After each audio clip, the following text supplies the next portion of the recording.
દાદા ભગવાનને તો હું કંઈ જાણતો નહીં હતો. ઓરિજિનલી નો નોલેજ વોટ્સો એવર. 2008માં તમે હુસ્ટન આવ્યા હતા અને મારી વિડીયો પ્રોડક્શન કંપની હતી, તેમાંથી મનોજભાઈ મને કોલ કર્યો, જે અમે પ્રિવિયસલી 10 વર્ષ સાથે કામ કરતા, કે મારે પ્રોજેક્ટ અને સ્ક્રીન જોઈએ છે. અને I was asking in jokingly કે your kids are small, why do you need a big event?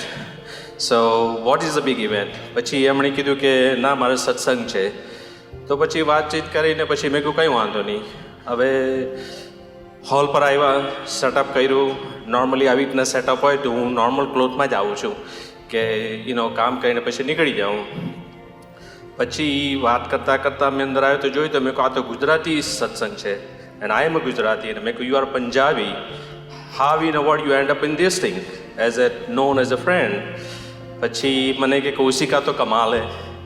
તો પછી સેટઅપ કર્યું ને I was about to ready to leave. અને પછી મનોજભાઈ કહે કે ના, દીપકભાઈ આવશે પછી જજે. તો આઈ સેડ નોર્મલી હું સત્સંગમાં આવી રીતના શોર્ટમાં ને એમાં નહીં આવું, કારણ કે I respect my religion to be fully clothed. અને પછી કે ના ના, કંઈ વાંધો નહીં, એને કોઈને કંઈ એ નહીં થાય. તો પછી બેઠા અને તમે પાછળથી દર્શન કરતા આવ્યા.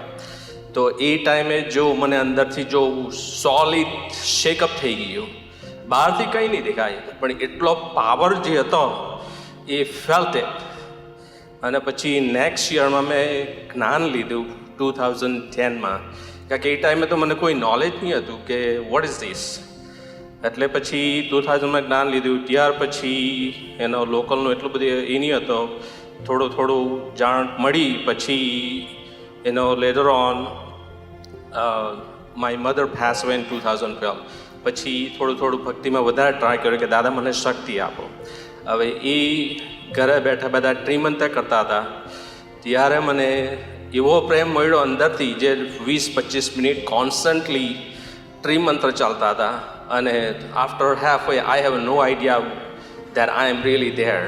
અને એવો પ્રેમ મળ્યો કે એવો પ્રેમ જગતમાં મળવો મુશ્કેલ. It's a unique. અને I was looking to go after that. I want more and more and more.